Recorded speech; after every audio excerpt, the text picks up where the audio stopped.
होशरुबा की दुनिया में आप सबको खुशामदीद कहती हूँ। चलिए अल्फाज के जादू से सजी एक नई दास्तान की जानब बढ़ते हैं।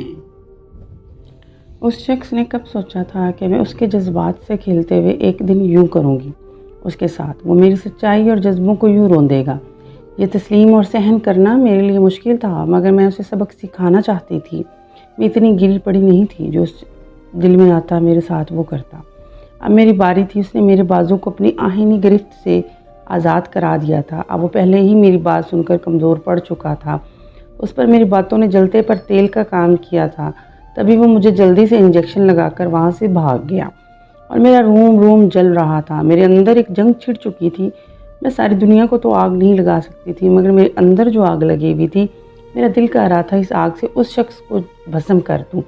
मुझे नहीं पता था कि मेरे अपने ही एक एक करके मुझे घाव लगाएंगे, मेरे सीने में खंजर घोंपेंगे, मुझसे मेरी ज़िंदगी के बारे में एक बार भी नहीं पूछेंगे। उन्हें शायद लग रहा था कि वो मजबूर हैं और मौके की नज़ाकत का बोलकर ये लोग मेरी ज़िंदगी से खेल रहे थे। उस शख्स से कोई सवाल जवाब क्यों नहीं करता था। मौका लाया था, मगर इसमें सबसे ज़्यादा मजबूर तो मैं थी। मैं सदमे की कैफियत में बैठी थी। मेरी ज़ुबान हिल नहीं रही थी। मुझसे कोई बात नहीं हो पा रही थी। मेरा सारा वजूद, मेरी ज़ुबान नहीं हिल रही थी और मैं बहुत परेशान थी। मुझे लग रहा था कि मेरा वजूद ज़ुल्ज़ुलों की ज़द में था। जो कि नागहानी आफत मुझ पर आ पड़ी थी, उसने मेरे सारे वजूद को रेज़ा रेज़ा कर दिया था। सब ख़त्म हो गया था और मैं चाह कर भी कुछ नहीं कर पा रही थी। एक आंसू मेरे ज़ब्त का तमाशा बनाते मेरे रुखसार से फिसलते मेरे लिबास में समो गए। मैंने बहुत कुछ बर्दाश्त कर लिया था। अब मेरी बर्दाश्त की आखिरी हद ख़त्म हो गई थी। ये लोग जो मुझ पर अपना फ़ैसला मुसल्लत कर रहे थे, अब इस सब को मुँह की खानी पड़ेगी। जब सच उनके सामने आएगा तो इन सबको सांप सूख जाएगा। इतना बड़ा सदमा, इतनी बड़ी तोहमत लगाकर वो जा चुका था, मगर मेरे अंदर जैसे सब तहस नहस हो गया था। मुझे यकीन नहीं आ रहा था कि वो क्या कह कर गया है। इतनी बड़ी बात वो कैसे बोल सकता है। मुझे लग रहा था मेरे साथ किसी ने मजाक किया है, मगर ऐसी बातें मजाक में भी की जाएं तो वो पत्थर पर लकीर होती हैं। अब वो अपनी बातों से मुकर नहीं सकता था। एक लड़की जब शादी होकर ससुराल आती है, उसके दिल में बहुत अरमान होते हैं। हज़ारों ख्वाब पलकों पर सजाए वो बाप की दहलीज पार करती है, मगर अगले ही पल उसकी आंखों के सारे ख्वाब नोच कर फेंक दिए जाएं तो उसे कितनी तकलीफ़ होती है। अपनी ज़ात ही मजाक बनकर रह जाती है। आज मेरी शादी को दूसरा दिन था, मगर मेरी खुशी सारी गारत हो चुकी थी। मेरे शौहर ने मुझे पहली रात तलाक दे दी थी। मैं सदमे से घर बैठी थी। मेरे लिए ये तलाक बहुत बड़ी ज़िल्लत की थी, क्योंकि मुझ पर मेरे शौहर को पहली ही रात शक हुआ था। मैं पाक दामन नहीं हूँ। मैंने उसे बहुत सफाइयाँ दी और अपने किरदार की गवाही देने के लिए न जाने कितनी कस्में खाईं, मगर मेरे शौहर ने मेरा यकीन नहीं किया और मुझे बदकिरदार कहकर गुस्से से फ़ौरन तलाक दे दी थी। सुबह उठे तो सब मेहमान मेरे शौहर की इस फौल पर हक्का बक्का रह गए थे। मैं शर्मिंदा सी परेशान से सर झुकाए बैठी थी। मैं हर एक को वजाहतें देकर थक गई थी। मेरे घर वालों ने और ससुराल वालों ने जब मेरे किरदार की गवाही दी और मेरे शौहर को लान तान की, तो वो भी अपने किए पर शर्मिंदा हो गए। उन्होंने सबसे अपनी गलती की माफ़ी मांगी। मेरे शौहर अब मुझे फिर से अपनाना चाहते थे। पूरा ख़ानदान परेशान था और मैं खुद पर लगे इस बेवजह इल्ज़ाम पर सबसे नज़रें चुरा कर रह गई थी। मुझे दुख हो रहा था कि मेरी ज़िंदगी ऐसे इंसान से जुड़ गई थी जिसने पहले ही रोज़ मुझे पूरे ख़ानदान के सामने तमाशा बना दिया था। अब चाहे मेरा किरदार शफाफ हो या गैर शफाफ हो, क्या फ़र्क पड़ता था, मगर मुझ फिर भी ज़िल्लत महसूस हो रही थी। सबकी ज़ुबान पर मेरी बात थी और होकर भी मुझे हमदर्दी तरसभरी नज़ारों से देख रहे थे। मैं जो इतनी खुद एतमाद थी, मेरी सारी खुद एतमादी एक दिन में ख़त्म होकर रह गई थी। मैं सबसे छुप रही थी। मुजरिम ना होकर भी मैं नज़रें चुरा रही थी। उस शख्स ने मुझे कहीं का नहीं छोड़ा था। मेरे ससुराल वाले परेशान हुए कि अब वलीमे पर लोगों को क्या जवाब देंगी। मेरे शौहर अलग सबसे शर्मिंदा नज़रें झुकाए बैठे थे। अब हमारे दरमियान रिश्ता ख़त्म हो चुका। हमारे दरमियान सब रिश्ते ख़त्म हो चुके थे और हम एक दूसरे के लिए नामहरम बन चुके थे। और ये बात लोगों को पता चलती ही तो सब मेरे शौहर पर थू थू करते, जो मुझ पर इल्ज़ाम धर देते कि शायद वाकई लड़की में कोई ऐब या खामी होगी। जब इस बात का हल मौलवियों से पूछा गया तो सबने हिलाले का रास्ता बताया। अब मेरे शौहर और ससुराल वालों को मसला होने लगा कि हिलाला किस मर्द का इंतखाब किया जाए। मैं इस परेशानी की वजह से बुरी तरह ज़हनी दबाव का शिकार हो रही थी। हिलाला और दूसरे निकाह के बाद फिर से तलाक और फिर से पहले शौहर के साथ निकाह का सुनकर मेरे सर दर्द की ज़्यादती से बुरी तरह फटने लगा था। मुझे लग रहा था जैसे मैं खिलौना बना दी गई बगैर किसी जुर्म के। मुझे इतनी बड़ी मुसीबत में फंसा दिया गया था और ख़ानदान के सामने जो सुबकी हुई वो अलग थी। मेरा दुख खुशी सूरत कम नहीं हो रहा था। बहुत सोच विचार के बाद मेरे शौहर ने अपने ही 21 साला डॉक्टर भाई को मेरे हलाले के लिए चुन लिया था। मैं अपने ही देवर के साथ अपना ही लाले का सुनकर शर्मिंदगी से डूब मरी थी। मेरा देवर भी बहुत खामोश था। मैं नहीं जानती थी कि उसे कैसे मनाया गया था या फिर वो खुद ही अपने भाई की परेशानी पर आगे हुआ था। मेरी तबीयत बुरी तरह ख़राब हो रही थी। मेरा और मेरे देवर का खामोशी से निकाह करा दिया गया था। शायद परेशानी और जहनी दबाव की वजह से मेरा ब्लड प्रेशर बढ़ गया था और मैं नडाल सी होकर गिर गई थी। मेरा मौजूदा शौहर ने मुझे अपने कमरे में ले जाकर इंजेक्शन लगाना चाहा तो मैंने रोते हुए उसे ऐसी बात कह दी जिसे सुनकर उसके होश उड़ गए। वो अक्का बक्का सा मुझे देखता रह गया था। अक्सर कहानियों में लड़के अपनी बेइज्जती का बदला लड़कियों से इंतकामन शादी करके या फिर शादी के बाद उसकी ज़िंदगी अजीरन बना कर लेते हैं, लेकिन मैं समरा अहमद वो सुल्तान वाहद लड़की थी कि जो औरत होकर जज्बात या गुस्से में कही गई इस शख्स की बात को कुछ ज़्यादा ही दिल पर ले बैठी थी और मुझे लेना भी चाहिए था। फिर उसे ऐसे कि अपने ही भाई को शहर में गिरफ्तार करके अब इंतकामन मैदान में उतर आई थी। इतनी ज़िल्लत, इतनी रसवाई के बाद मुझसे अब वो तवक्को करता था कि मैं उसके हक़ में फ़ैसला दूंगी, तो ये भूल थी उसकी। हमारे घर का माहौल बहुत अच्छा और पुरसकून था। हमारे वालिदैन ने हम सब बहन भाइयों को भी बड़े प्यार मोहब्बत से पाला पोसा, अच्छी तलीम दिलवाई, हर बात पर हौसला अफजाई की, जिसकी वजह से मेरी ज़ात में भी एतमाद था। मगर मुझे मालूम नहीं था बहुत जल्दी मेरे से ये मेरा एतमाद छीन लिया जाएगा। मैं पढ़ाई के मामले में बहुत शिद्दत पसंद थी और चाहती थी कि आला तालीम हासिल करूँ और कुछ बनकर माँ बाप का नाम रोशन करूँ और अपने मुस्तकबिल भी महफूज कर लूँ। घर वालों को मेरे इन ख्यालात पर किसी किस्म का एतराज़ ना था। मैं अव्वल रोज़ से हर क्लास में पहली पोजीशन हासिल करती थी। यूँ तलीमी मैदान में तेज़ी से मुसाफत तय करते हुए जब मैंने ग्रेजुएशन की डिग्री ली, फारग हुई थी कि अचानक ही ख़ानदान से मेरे लिए रिश्ता आ गया। रिश्ते तो पहले भी 3-4 आ चुके थे। मेरी जहानत, खुशगुफ्तारी, पुरएतमाद शख्सियत हर किसी को अपनी तरफ मतवज्जो कर देती थी। मगर बाबा पहली नशिस्त में रिश्ते वालों को ये कहकर इनकार कर देते कि मेरी बेटी के जब तक ख्वाब पूरे नहीं हो जाते उसका रिश्ता भी नहीं करना चाहता कि वह मुकम्मल तवज्जो अपनी पढ़ाई पर मरकूज़ कर सके।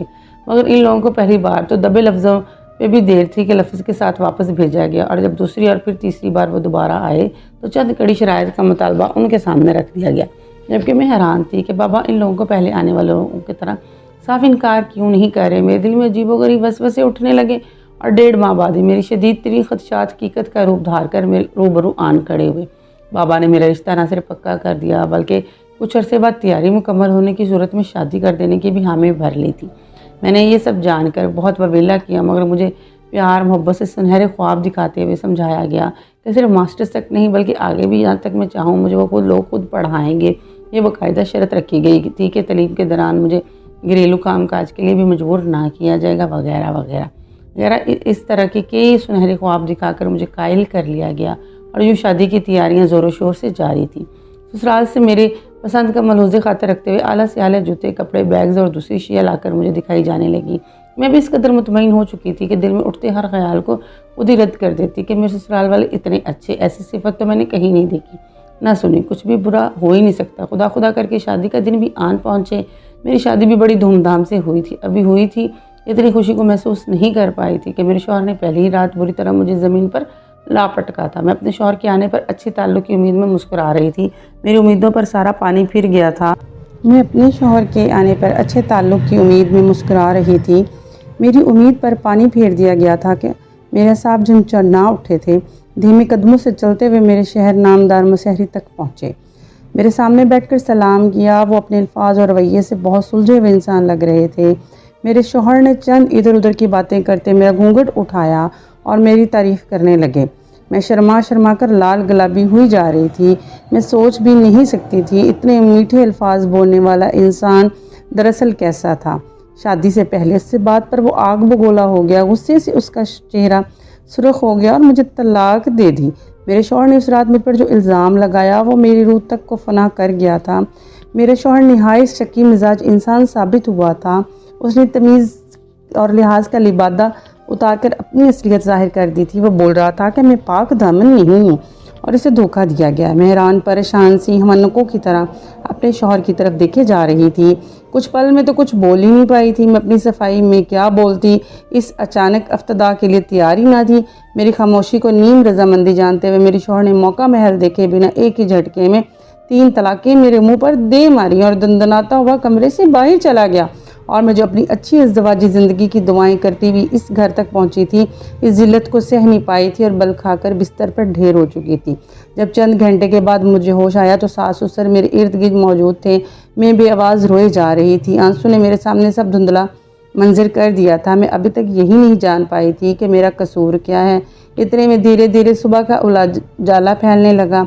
जब मामला जानने के लिए मेरे शौहर से सवाल किया गया तो वो मुझ पर इल्ज़ामात की बुछाड़ करने लगा और बोली, लड़की बेशक पढ़ी लिखी है मगर बाकिरदार नहीं है। लड़कों के साथ उसका उठना बैठना था, उनसे बात करती होगी, न जाने और क्या करती होगी। उसकी बातें सुनकर मेरा दिल कर रहा था ज़मीन फट जाए और मैं उसके अंदर समा जाऊं। पहले ही दिन इतनी जिल्लत और रसवाई, तमाशा लग चुका था। जो लोग मुझ पर रश करते थे अब वही सब मुझ पर तरस खा रहे थे। मेरे सास ससुर तो इन अल्फाज पर दंग रह गए थे। मेरा एक ही ख़ानदान था और मेरे सास ससुर हमारे घराने की शराफत के बारे में अच्छे से जानते थे। उन्होंने अपने गौसूले और बददिमाग बेटे को खूब लानत मलामत की और इन्हें एहसास दिलाया कि वो जाहिल मर्दों की तरह अपनी शक्की दिमाग और गुस्से की वजह से क्या गलती कर बैठे हैं। और ये भी कहा कि हम जानते हैं ये खन्नास तुम्हारे ज़हन में तुम्हारे आवारा दोस्तों ने डाला है। मेरे शौहर इस लान तान मलामत पर शर्मिंदा होते हुए सर झुकाए घर से बाहर चले गए। घर मेहमानों से भरा हुआ था। ये बात छुपाई नहीं छुप सकती थी क्योंकि मैं ज़ोर ज़ोर से रो रही थी। मेरे सास ससुर भी मेरे शौहर को बावाज़ बुलंद डांट रहे थे। चंद लम्हों में ये बात जंगल की आग की तरह सब मेहमानों में भी फैल चुकी थी। मैंने कॉल करके अपने माँ बाप को बुलवा लिया था। मेरे वालिदैन भी हवास बाख्ता से आधे घंटे में पहुँच गए थे। मेरी हालत गैर हो रही थी। सारा मामला जानकर मेरी वालिदैन ने भी बहुत ववेला किया मगर ये मेरी इज्जत का मामला था, इसलिए ख़ानदान के चंद बड़े बुजुर्गों ने खामोशी से बात को निपटाने के लिए कहा। बात मेरे वालिदैन और ससुराल वालों को समझ आ गई थी। जब बैठकर मामला सुलझाने की कोशिश की गई तो मेरे साहब शौहर शर्मिंदगी से बोल उठे कि वो अपनी जल्दबाजी पर बहुत शर्मिंदा हैं और अपनी गलती का मदावा मुझसे दोबारा निकाह करके करना चाहते हैं। मैंने देखा कि सब यही चाहते थे। सब जाने वाले लोग हमारी शादी के बारे में जान गए थे। सबको अपनी इज्जत की पड़ गई थी। इस मसले का बाकायदा हल एक बड़े मुफ्ती साहब से पूछा गया तो उन्होंने बताया कि अब सिर्फ हलाला ही वो वाहिद हल था जिसके लिए वो शख्स मुझे दोबारा अपना सकता था। ये सुनकर सास ससुर ने एक बार फिर से खूब लानतें दी जिसने बैठे बैठाए उनके और मेरे सर में बिला वजह खाक डाल दी थी। और अब ये मसला हलाले पर आन पड़ा था। सब परेशान थे किस मामले में किसको एतबार के काबिल जाना जाए। इसी कश्मकश में रात के साए गहरे होने लगे थे। मैं सदमे से निढाल एक कमरे में बैठी अपने लिए होने वाले फैसले के इंतज़ार में थी। मैं पूरे ख़ानदान के सामने शदीद ज़िल्लत महसूस कर रही थी। अचानक दो लड़कियों ने मुझे ये इतला दी कि साहब दूल्हे का छोटा भाई जो कि डॉक्टरी की तालीम हासिल करके अब हाउस जॉब के आखिरी अयाम में थे मुझसे निकाह करने के लिए रजामंद हो चुके हैं। मेरा दिल चाहा ज़मीन शक हो और मैं उसमें समा जाऊं। इतना जाबराना फ़ैसला इसी घर के दो मर्दों के बीच गेंद की मानिद मुझे कभी यहाँ तो कभी वहाँ ढलकने की फ़ैसला हो रहे थे और मैं इतनी बेबस थी कि कुछ कह नहीं सकी थी। मुझे अपनी इज्जत की खातिर घर के अंदर ही दो मर्दों से जोड़ दिया गया था। एक बार फिर मुझसे मेरे घर वालों ने नहीं पूछा कि तुम क्या चाहती हो। सबसे ज़्यादा तकलीफ़ से मैं गुजर रही थी मगर मेरे मैके और मेरे ससुराल वालों को अपने नाम नहाद इज़्ज़त की फ़िक्र थी। किसी को मेरी फ़िक्र नहीं थी। मैं ऐसे घटिया इंसान के साथ कैसे दोबारा निकाह करती जिसने रातों रात मुझे इतना जलील करवाया था।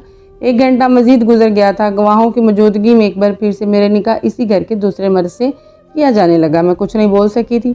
मेरे अपने माँ बाप भी इसी फैसले में सबके हमरा थे और मेरी मर्ज़ी जाने किसी की ज़रूरत महसूस नहीं हुई थी। मैं सबसे इतनी बुरी तरह बददिमागी में दबाव में आ चुकी थी कि बेहाल और नढाल सी पड़ी नींद बेहोश हो गई थी। मुझे साबका कमरे से दूसरे कमरे में मुंतकिल किया गया। मैं अपनी किस्मत की सतम ज़रीफ़ी पर रोती जा रही थी। रात तकरीबन गुजर चुकी थी। तभी मौजूदा शौहर कमरे में दाखिल हुआ तो वो मेरी हालत देखकर घबरा गया। मेरा ब्लड प्रेशर शायद बढ़ गया था।